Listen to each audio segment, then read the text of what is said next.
ಪತ್ರಕರ್ತರು ಸಮಾಜದ ಆಗುಹೋಗುಗಳ ಮೇಲೆ ಹೆಚ್ಚಿನ ಗಮನ ಹರಿಸುವ ಮೂಲಕ ಸಮಾಜದ ಕಣ್ಗಾವಲಾಗಿ ಕಾರ್ಯನಿರ್ವಹಿಸಬೇಕೆಂದು ಶಾಸಕ ಮಂತ್ರಗೌಡ ಕರೆ ನೀಡಿದ್ದಾರೆ. ಕೊಡಗು ವಿವಿ ಹಾಗೂ ಕೊಡಗು ವಿವಿ ಹಿತರಕ್ಷಣಾ ಸಮಿತಿ ವತಿಯಿಂದ ಕೊಡಗು ವಿವಿಯ ಹಾರಂಗಿ ಸಭಾಂಗಣದಲ್ಲಿ ಬುಧವಾರ ಹಮ್ಮಿಕೊಂಡಿದ್ದ ಮಾಧ್ಯಮ ದಿನಾಚರಣೆ ಕಾರ್ಯಕ್ರಮ ಉದ್ಘಾಟಿಸಿ ಅವರು ಮಾತನಾಡಿದರು. ಮಾಧ್ಯಮ ನಮ್ಮ ಜೀವನದ ಅವಿಭಾಜ್ಯ ಅಂಗವಾಗಿದೆ. ಮಾಧ್ಯಮ ರಾಜಕಾರಣಿಗಳನ್ನು ಟೀಕಿಸಿದಷ್ಟು ಎಚ್ಚೆತ್ತುಕೊಳ್ಳಲು ಅನುಕೂಲವಾಗುತ್ತೆ. ಸಾಮಾಜಿಕ ಜಾಲತಾಣಗಳಿಂದ ಪ್ರಿಂಟ್ ಮೀಡಿಯಾ ಕಳೆಗುಂದಬಾರದು. ವ್ಯವಸ್ಥೆಯ ಮೇಲಿನ ಕೆಲವು ಏರುಪೇರುಗಳಿಗೆ ಆರೋಗ್ಯಕಾರಿ ಟೀಕೆ ಟಿಪ್ಪಣಿಗಳು ಮಾಧ್ಯಮದಲ್ಲಿರಬೇಕೆಂದು ತಿಳಿಸಿದ ಶಾಸಕರು, ಕಾಲೇಜು ವಿದ್ಯಾರ್ಥಿಗಳು ಮುಕ್ತವಾಗಿ ಮಾಧ್ಯಮಗಳಲ್ಲಿ ತಮ್ಮ ಅಭಿಪ್ರಾಯಗಳನ್ನು ಹೇಳಿಕೊಳ್ಳಲು ಮಾಧ್ಯಮ ವೇದಿಕೆಯಾಗಬೇಕಿದೆ. ಹಾಗೆಯೇ ದಿನಪತ್ರಿಕೆಗಳನ್ನು ಓದುವ ಅಭ್ಯಾಸ ಬೆಳೆಸಿಕೊಳ್ಳಲು ವಿದ್ಯಾರ್ಥಿಗಳಿಗೆ ಕರೆ ನೀಡಿದರು. ನಮ್ಮ ಜೀವನದಲ್ಲಿ ಒಂದು ಒಂದು ಒಂದು ಒಂದು ವಿಂಗ್ ಅಂತ ನಾನು ಹೇಳಕ್ಕೆ ಇಷ್ಟಪಡ್ತೀನಿ. ಮಾಧ್ಯಮದ ಎಷ್ಟು ಮುಖ್ಯ ಆಗಿದೆ ಅಂತಂತಂದರೆ, ಪುಸ್ತಕಲ್ಲಿ ಬರೆದಿದ್ದು ಕಾನೂನಲ್ಲಿ ಬರೆದಿದ್ದು ನಂಬೋದಿಲ್ಲ. ಮಾಧ್ಯಮ ಮಿತ್ರಗಳು ಬರೆದ್ರೆ ನಂಬ್ತೀವಿ ಅಂತ ಇವತ್ತಿನ ಪರಿಸ್ಥಿತಿ ಬಂದಿದೆ. ಕಾನೂನು ಏನಾದ್ರು ಆಗಿರಲಿ, ಪೇಪರಲ್ಲಿ ಬರಲಿಲ್ಲ ಅಂತಂದರೆ ಅದು ಕಾನೂನೇ ಅಲ್ಲ ಅಂತ ಎಷ್ಟೋ ಜನಕ್ಕೆ ಇವತ್ತಿನ ಪರಿಸ್ಥಿತಿಲಿ ನಮ್ಮ ಯುವಕರು ಎಷ್ಟೋ ಜನಕ್ಕೆ ಆ ಮಟ್ಟಕ್ಕೆ ಬಂದಿದೆ ಅಂತ ನನ್ನ ಅಭಿಪ್ರಾಯ. ಇಲ್ಲ ಸರ್, ಪೇಪರ್ ನೋಟಿಫಿಕೇಶನ್ ಆಗಿಲ್ಲ ಸರ್, ಬರೀ ಅಲ್ಲಿ ನೋಡಿದಿರಾ, ಆನ್ಲೈನಲ್ಲಿ ನೋಡಿದ್ರೆ ಇಲ್ಲಿ ನೋಡಿದ್ರೆ ಅದೆಲ್ಲ ಇಲ್ಲ ಸರ್, ಪೇಪರಲ್ಲೇ ಬರಲೇಬೇಕು ಅಂತ. ಮಾತ್ರ ಇವತ್ತಿನ ಸಂದರ್ಭದಲ್ಲಿ ಒಂದು ಸ್ವಲ್ಪ ಐಡೆಂಟಿಟಿ ಕ್ರೈಸಿಸ್ ನಡೀತಾ ಇದೆ ಅಂತ ನನ್ನ ಅಭಿಪ್ರಾಯ. ಯಾವ ರೀತಿಲಿ ಅಂತಂದ್ರೆ, ಮಾಧ್ಯಮ ಮಿತ್ರದ್ದು upgradation from print media to digital media, ಅಲ್ಲಿ ನನ್ ಗೊತ್ತಿರಂಗೆ ಕೆಲವು ಜನ ಟ್ರಾನ್ಸಿಷನ್ ಮಾಡ್ಕೊಂಡವ್ರೆ, ಕೆಲವು ಜನ ಇನ್ನೂ ಟ್ರಾನ್ಸಿಷನ್ ಮಾಡ್ಕೊಳ್ಳೋಕೆ ಅವಕಾಶ ಸಿಕ್ಕಿಲ್ಲ. But it is in a process wire digitalisation is key and it is needed ಅಂತ ನನ್ನ ವೈಯಕ್ತಿಕವಾಗಿ ಅಭಿಪ್ರಾಯ ಇನ್ 2025. ಮಾತ್ರ ನೀವು ಹೇಳ್ದಂಗೆ ಮೀಡಿಯಾದಲ್ಲಿ ಮೂರು ಇಂಪ್ಯಾಕ್ಟ್ ಆಗಂತ ಒಂದು ಇದು, ಆ ಪವರ್ ಆಫ್ ಇನ್ಫಾರ್ಮೇಶನ್. ಅದು ಇನ್ಫಾರ್ಮೇಶನ್ ಸಿಕ್ಕಾದ್ಮೇಲೆ ಅದನ್ನ ನಮಗೆ ಎಜುಕೇಟ್ ಮಾಡ್ತಾ ಇದ್ದ, ಅದು ನಮಗೆ ತಿಳುವಳಿಕೆ ಸಿಗ್ತಾ ಇದೆ. ಆ ತಿಳುವಳಿಕೆ ಸಿಕ್ಕಂತ ಸಂದರ್ಭದಲ್ಲಿ ಅದ್ರ ಮೇಲೆ ನಮಗೆ ಇನ್ಫ್ಲೂಯೆನ್ಸ್ ಆಯ್ತಾ ಇದೆ, ನಮ್ಮ ದಿನನಿತ್ಯ ಜೀವನದಲ್ಲಿ ಅದು ಇನ್ಫ್ಲೂಯೆನ್ಸ್ ತರ್ತಾ ಇದೆಯಾ. ಅದೇ ರೀತಿಲಿ ಆ ಇನ್ಫ್ಲೂಯೆನ್ಸ್ ತಂದು ನಾವು ಅದನ್ನ ಬದಲಾವಣೆ, ಆ ವ್ಯವಸ್ಥೆನ ಬದಲಾವಣೆ ತರಲಿಕ್ಕೆ ಅವಕಾಶ ಇದೆಯೋ ಇಲ್ವೋ ಅಂತ ನನ್ಗೆ ಗೊತ್ತಿರಂಗೆ that is the power of media. ಅದ್ರ ಜೊತೆಲಿ ಆ ಇಂಪ್ಯಾಕ್ಟ್ ಮಾಡೋಂಥ ಸಂದರ್ಭದಲ್ಲಿ ನಮ್ದು ಒಂದು ಜವಾಬ್ದಾರಿನೂ ಇದೆ. ಈಗ ಮಾಧ್ಯಮ ಮಿತ್ರಗಳು ಹಲವಾರು ವಿಚಾರದಲ್ಲಿ ನಮ್ಮನ್ನ ಟೀಕೆ ಮಾಡೋದಂತಲ್ಲ, ಒಂದು ಸಲಹೆ ಕೊಡ್ತಾರೆ. ಕೆಲವು ಜನ ಅದನ್ನ ಟೀಕೆ ಹಂಚ್ಕೊತಾರೆ, ಕೆಲವು ಜನ ಅದನ್ನ ಪಾಸಿಟಿವ್ ಆಗ್ಕೊಳ್ತಾರೆ.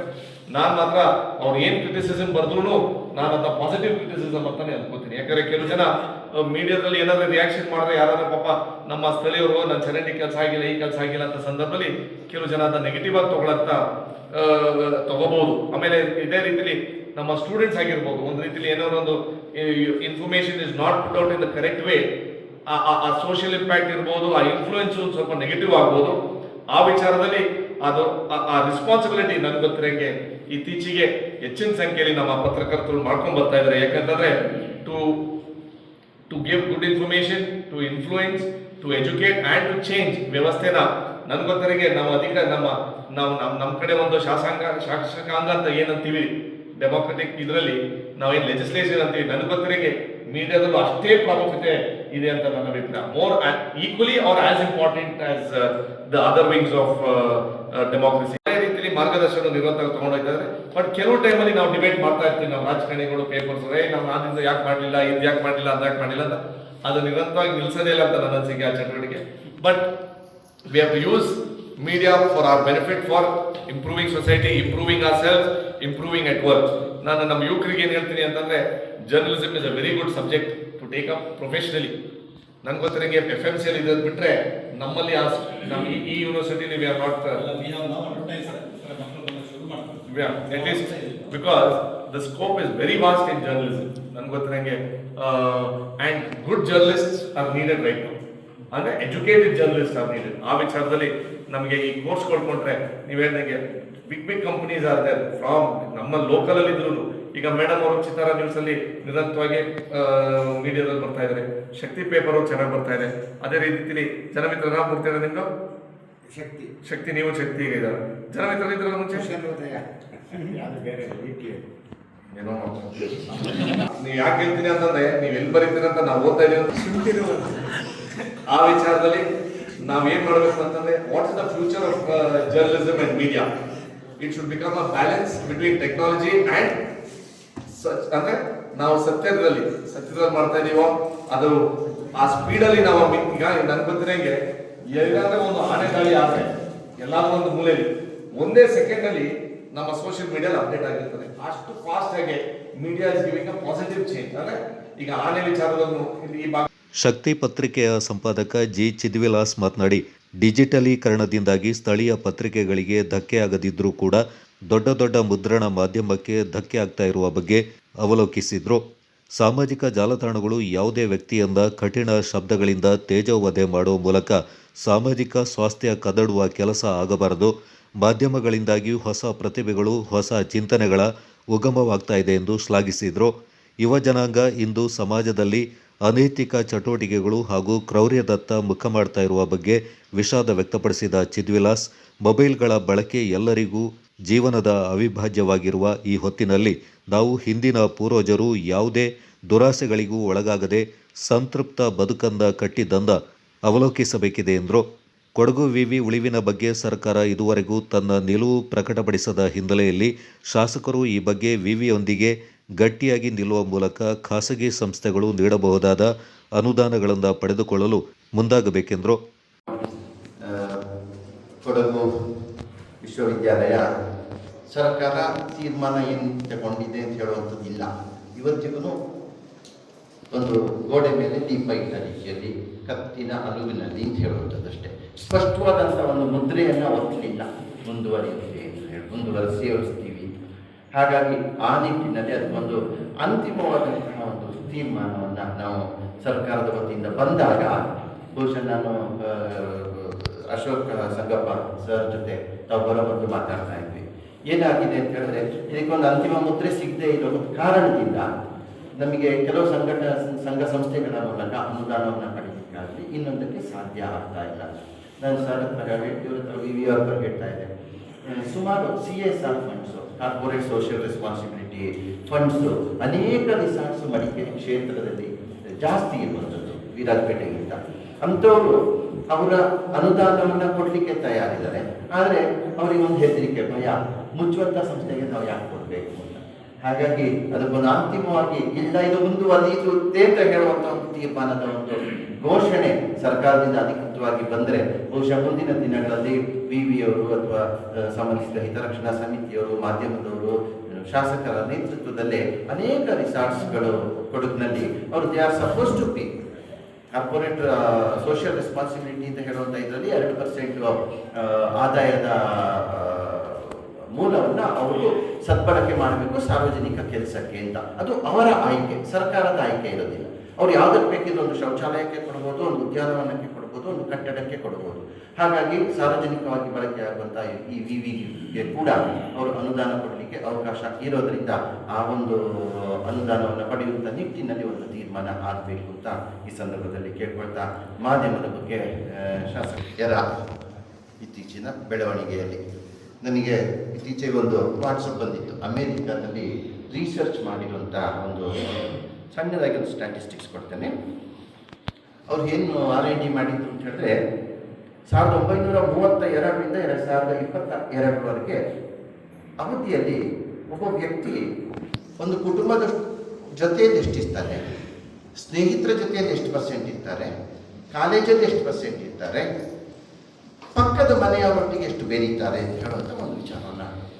ಕುಶಾಲನಗರ ತಾಲೂಕು ಗ್ಯಾರಂಟಿ ಯೋಜನೆಗಳ ಸಮಿತಿ ಅಧ್ಯಕ್ಷ VP ಶಶಿಧರ್ ಮಾತನಾಡಿ, ಮಾಧ್ಯಮ ರಂಗ ಇಂದು ಪ್ರಾಮಾಣಿಕವಾಗಿ ತನ್ನ ಕೆಲಸ ಮಾಡಿದರೆ ಸಮಾಜದ ಬದಲಾವಣೆ ಸಾಧ್ಯವಿದೆ.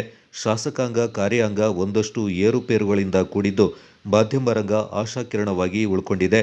ರಾಜಕಾರಣಿ ಮತ್ತು ಜನಪ್ರತಿನಿಧಿಗಳಿಂದ ಎಚ್ಚರಿಸುವ ಹೊಣೆಗಾರಿಕೆಯ ಪ್ರಾಮುಖ್ಯತೆ ಪತ್ರಿಕೆಗಳದ್ದಾಗಿದೆ ಎಂದರು. ಈ 4 ಸಂಸ್ಥೆಗಳು, 4 ಪ್ರಜಾಪ್ರಭುತ್ವದ ಅಂಗಸಂಸ್ಥೆಗಳೇನಿದೆ, ಆಧಾರ ಸ್ತಂಭಗಳೇನಿದೆ, ಇದು ಸರಿಯಾಗಿ ಕೆಲಸ ಮಾಡಿದ್ರೆ, ವ್ಯವಸ್ಥಿತವಾಗಿ ಕೆಲಸ ಮಾಡಿದ್ರೆ, ಪರಿಣಾಮಕಾರಿಯಾಗಿ ಜನ ಪ್ರಯೋಜನಕಾರಿಯಾಗಿ ಕಾರ್ಯನಿರ್ವಹಣೆ ಮಾಡಿದ್ರೆ ನಮ್ಮ ಸಮಾಜ ಅತ್ಯಂತ ಸುಧಾರಿತ ಸಮಾಜ ಆಗುತ್ತೆ, ಸ್ವಾಸ್ಥ್ಯ ಸಮಾಜ ಆಗುತ್ತೆ. ಮತ್ತು ಇಲ್ಲಿ ನಾಗರಿಕರು ಕೂಡ ಆರೋಗ್ಯಪೂರ್ಣವಾದ ಮನಸ್ಸುಗಳನ್ನ ಕಟ್ಟಿಕೊಳ್ಳಲಿಕ್ಕೆ ಅನುಕೂಲ. ಸೊ ಆ ನಿಟ್ಟಿನಲ್ಲಿ ಇವತ್ತು ಶಾಸಕಾಂಗದ ಬಳಿಯಲ್ಲಿ ಹೆಚ್ಚಿನ ನಿರೀಕ್ಷೆ ಮಾಡಲಿಕ್ಕೆ ಆಗೋದಿಲ್ಲ. ಅದು ಮಗ್ಗಲನ್ನು ಬದಲಾಯಿಸಿದೆ. ರಾಜಕಾರಣ ಇವತ್ತು ಅನೇಕ ಮಗ್ಗಲುಗಳನ್ನು ಬದಲಾಯಿಸಿ ಇವತ್ತು ಒಂದು ದಿಕ್ಕಿಗೆ ಬಂದು ನಿಂತ್ಕೊಂಡಿದೆ. ರಾಜಕಾರಣದಿಂದ ಹೆಚ್ಚಿನ ನಿರೀಕ್ಷೆಯನ್ನು ಸಮಾಜ ಮಾಡಲಿಕ್ಕೆ ಆಗ್ತಾ ಇದೆ. ಇವತ್ತು ಕಾರ್ಯಕ್ಕೂ ಕೂಡ ಭ್ರಷ್ಟ ಆಗ್ತದೆ. ಅಪರೂಪದಲ್ಲಿ ಅಪರೂಪ ಪ್ರಾಮಾಣಿಕರು ಸಿಗ್ತಾರೆ. ನ್ಯಾಯಾಂಗದ ವ್ಯವಸ್ಥೆ ಮಾತಾಡ್ಲಿಕ್ಕೆ ಹೋಗ್ಬಾರ್ದು, ನಾವೊಂದು ಬೇರೆ ಸ್ಥಾನದಲ್ಲಿದ್ದೀವಿ. ಅಲ್ಲಿ ಕೂಡ ಒಂದಷ್ಟು ಭ್ರಮನಿರಸನ ಆಗ್ತಿರುವಂಥ ದಿನಗಳಲ್ಲಿ ಪತ್ರಿಕಾ ರಂಗವೂ ಕೂಡ ಎಲ್ಲೋ ಒಂದು ಕಡೆ ಸಮಾಜದ ಪ್ರತಿಬಿಂಬ ಆಗಲಿಲ್ಲ, ಅಂದರೆ ವ್ಯವಸ್ಥೆಯ ಪ್ರತಿಬಿಂಬ ಆಗಲಿಲ್ಲ ಅಂತ ಹೇಳಿದ್ರೆ, ಸರಿ ಸಮಾಜವನ್ನ ನಿರ್ಮಾಣ ಮಾಡೋದ್ರಲ್ಲಿ ನಮ್ಮ ಪ್ರತಿನಿಧಿ ಆಗಲಿಲ್ಲ ಅಂತ ಹೇಳಿದ್ರೆ, ಅದು ನಮ್ಮೆಲ್ಲರ ಭಾವನೆಗಳಿಗೆ ಆತ್ಮಸಾಕ್ಷಿಯ ವಕ್ತಾರ ಆಗಲಿಲ್ಲ ಅಂತ ಹೇಳಿದ್ರೆ ವ್ಯವಸ್ಥೆ ಕುಸಿದು ಹೋಗ್ತಿದೆ. ವ್ಯವಸ್ಥೆ ಸಂಪೂರ್ಣ ಕುಸಿದು ಹೋಗ್ತಿದೆ. ಕೊಡಗು ಜಿಲ್ಲಾ ಕಾರ್ಯನಿರತ ಪತ್ರಕರ್ತರ ಸಂಘದ ಅಧ್ಯಕ್ಷೆ ಸವಿತಾ ರೈ ಮಾತನಾಡಿ, ಡಿಜಿಟಲ್ ಕ್ರಾಂತಿಯಿಂದಾಗಿ ಪತ್ರಿಕೋದ್ಯಮದ ಸ್ವರೂಪ ಸಂಪೂರ್ಣವಾಗಿ ಬದಲಾಗಿದ್ದು, ಪತ್ರಕರ್ತರು ಕೇವಲ ಪತ್ರಕರ್ತರಾಗಿ ಉಳ್ಕೊಂಡಿಲ್ಲ. ಹೀಗಾಗಿ ಭವಿಷ್ಯದಲ್ಲಿ ಪತ್ರಕರ್ತರಾಗುವವರು ಹಲವು ಕೌಶಲಗಳಿಂದ ಕರಗತ ಮಾಡಿಕೊಳ್ಳುವುದು ಅಗತ್ಯವಾಗಿದೆ ಎಂದರು. ಬರೋಕ್ಕಿಂತ ಮುಂಚೆ ಬಹುಶಃ ಹುಟ್ಟುತ್ತನೇ ರಾಜಕಾರಣವನ್ನು ನೋಡ್ಕೊಂಡು ಬಂದಂಥ ವ್ಯಕ್ತಿತ್ವ ಇರುವಂಥ ಡಾಕ್ಟರ್ ಮಂತರಗೌಡ ಸರ್ ಅವರು ಅದನ್ನು ಎಷ್ಟು ಚೆನ್ನಾಗಿ ತಗೊಂಡು ಹೋದ್ರು. ಅದು ಬಹುಶಃ ನನ್ನ ವಯಸ್ಸಿನಲ್ಲಿ ಬಹಳ ಸಣ್ಣ ಹುಡುಗ ಇರಬೇಕು ಮಂತರಗೌಡರು. ಆದರೆ ಅವರು ತಗೊಂಡಂಥ ರೀತಿ ನನಗೆಲ್ಲೋ ಒಂದು ರೀತಿ ಅದು ಪಾಠ ಅಂತ ಅನಿಸ್ಲಿಕ್ಕೆ ಸ್ಟಾರ್ಟ್ ಆಯಿತು. ನಾವಿಲ್ಲಿ ಯಾರಾದ್ರೂ ಮಾತಾಡುವಾಗ ತದೇಕ ಚಿತ್ತದಿಂದ ಯಾಕೆ ಕೇಳಬೇಕು ಅಂತ ಹೇಳ್ತೇನೆ ಅಂತ ಹೇಳಿದ್ರೆ, ನಮ್ಗೆ ಏನಾದ್ರೂ ಅದರಲ್ಲಿ ಒಂದು ಸಾಕುಗಳು ಸಿಗುತ್ತೆ, ನಮ್ಮ ಬದುಕಿಗೆ ಅದು ಉಪಯುಕ್ತ ಆಗುತ್ತೆ. ಮಾತಾಡ್ತಾ ವಿ ಪಿ ಶಶಿಧರ್ ಸರ್ ಹೇಳಿದ್ರು, ಪತ್ರಿಕೋದ್ಯಮ ಅಂತೇಳಿ ಅದು ಉದ್ಯಮ ಆಗಿದೆ ಅಂತ. ಹೌದು, ಅನಿವಾರ್ಯ ಕೂಡ. ಅದೇ ರೀತಿ ವಿ ಪಿ ಶಶಿಧರ್ ಸರ್ ಕೂಡ ಕೊಡಗು ಕುಶಾಲನಗರ ತಾಲೂಕು ಆಗಬೇಕು ಅಂತ ಹೇಳಿ ಹೋರಾಟದ ಮುಂಚೂಣಿಯನ್ನು ಇಟ್ಕೊಳ್ಳೋದ್ರ ಜೊತೆಗೆ ಏನು ವಿವಿಯನ್ನು ಉಳಿಸ್ಬೇಕು ಅಂತ ಹೇಳಿ ಅದು ಆಡಳಿತ ಪಕ್ಷದಲ್ಲಿ ಇದ್ದುಕೊಂಡು ನನ್ನ ಧ್ವನಿಯನ್ನು ಗಟ್ಟಿಯಾಗಿ ನಾನು ಹೊರಗಿಡ್ತೇನೆ ಸಾಧ್ಯ ಇಲ್ಲ. ಒಂದು ಆಡಳಿತ ಪಕ್ಷದವರಿಗೆ ಮುಜುಗರವನ್ನು ಉಂಟು ಮಾಡುವಂಥ ಸನ್ನಿವೇಶ ಅದು. ಅದನ್ನ ಬಿಟ್ಟು ಇಲ್ಲ, ನನಗೆ ಅದು ಉಳಿಸ್ಕೊಳ್ಬೇಕು ಅಂತ ಹೇಳಿ ಆ ದಿಟ್ಟ ನಿರ್ಧಾರನ ತಗೊಂಡಿದ್ದಾರಲ್ಲ, ಅದಕ್ಕೆ ನಮಗೆ ಆ ದಿಟ್ಟ ನಿರ್ಧಾರಕ್ಕೆ ಇದು ನನ್ನ ವಿವಿ ಬಹುಶಃ ಏನೋ ನನಗೆ ನೋವು ಅನಿಸ್ತಾ ಇದೆ. ನಾನು ಬರಲಿಕ್ಕೆ ತುಂಬ ತಡ ಮಾಡಿಬಿಟ್ಟೆ ಅಂತ. ಇವತ್ತು ಬರಲೇಬೇಕಾದ ಅನಿವಾರ್ಯತೆ. 2 ಬಾರಿ ನನ್ನ ಕಾರ್ಯಕ್ರಮಕ್ಕೆ ಜಮೀರ್ ಅಹಮದ್ ಸರ್ ಕರೆದಿದ್ದು. 2 ಬಾರಿ ಸಹ ಯಾಕೋ ಕರೆಯೋ ನನಗೆ ಆರೋಗ್ಯ ಸರಿ ಇರಲ್ಲ. ಮೊನ್ನೆ ಕೂಡ ಸಣ್ಣದಾಗಿ ಬಿದ್ದು ಕೈನ ಏಟ್ ಮಾಡ್ಕೊಂಡ್ಬಿಟ್ಟಿದ್ದೇನೆ. ಆದರೆ ಇವತ್ತು ಬರಲೇಬೇಕು. ಯಾಕೆ ಅಂತ ಹೇಳಿದರೆ ವಿವಿಯನ್ನ ಒಳಗೆ ನೋಡಬೇಕಾಗತ್ತೆ. ಒಳಗೆ ಬಂದು ನೋಡಿದಾಗ ಮಾತ್ರ ನಮಗೆ ಒಂದು ಒಳ್ಳೆಯದ ಒಂದು ಚಿತ್ರಣ ಹೊರಗೆ ಬರುವಂಥದ್ದು. ಇಡೀ ಕುಶಾಲನಗರದ ಚಂದ್ರಮೋಹನ್ ಸರ್ ಅವರು ನಮಗೆ ಹೇಳಿದ್ರು, ಈಗ ಇಡೀ ಕುಶಾಲನಗರದ ಪತ್ರಕರ್ತರ ತಂಡ ಕೂಡ ಈ ವಿವಿ ಹೋರಾಟದ ಮುಂಚೂಣಿಯಲ್ಲಿ ತಮ್ಮ ಧ್ವನಿಯನ್ನು ಇಟ್ಟಂತವರು. ಬಹುಶಃ ಪತ್ರಿಕೋದ್ಯಮದ ಆ ಧ್ವನಿಯನ್ನು ಪತ್ರಕರ್ತರು ಇಡದೆ ಹೋಗಿದ್ರೆ ಇಷ್ಟು ಮಟ್ಟಿಗೆ ಬೆಳೀಲಿಕ್ಕೆ ಸಾಧ್ಯನೇ ಇರಲಿಲ್ಲ. ಯಾಕೆ ಅಂತ ಹೇಳಿದ್ರೆ, ನನಗೆ ಬಹಳ ಚೆನ್ನಾಗಿದೆ, ಮಂಗಳೂರು ಯೂನಿವರ್ಸಿಟಿಯ ಮಾನ್ಯತೆ ಪಡೆಯಲಿಕ್ಕೆ ಸಾಧ್ಯ ಆಗ್ತಾ ಇಲ್ಲ ಅಂತ ಹೇಳುವಂಥ ಎಲ್ಲೋ ಒಂದು ರೀತಿಯ ಧ್ವನಿಗಳು. ವಿವಿ ಕುಲಪತಿ ಪ್ರೊಫೆಸರ್ ಅಶೋಕ ಸಂಗಪ್ಪ ಆಲೂರ ಮಾತನಾಡಿ, ಪತ್ರಿಕಾ ರಂಗ ಪ್ರಜಾಪ್ರಭುತ್ವದ ಬಲಿಷ್ಠತೆ ಹಾಗೂ ಸದೃಢ ಭಾರತ ನಿರ್ಮಾಣಕ್ಕೆ ಬಹುಮುಖ್ಯ ಪಾತ್ರ ವಹಿಸಿದೆ ಎಂದರು. ಈ ಸಂದರ್ಭ ಕೊಡಗು ವಿವಿಯ ಕುಲಸಚಿವ ಎಂ ಸುರೇಶ್, ಕೊಡಗು ವಿವಿ ಹಿತರಕ್ಷಣಾ ಸಮಿತಿ ಅಧ್ಯಕ್ಷ KS Krishnegowda, Kodagu press club ಅಧ್ಯಕ್ಷ ಬಳ್ಳಜಿರ ಅಯ್ಯಪ್ಪ, ಉಪನ್ಯಾಸಕ ಡಾಕ್ಟರ್ ಜಮೀರ್ ಅಹಮದ್ ಹಾಜರಿದ್ದರು.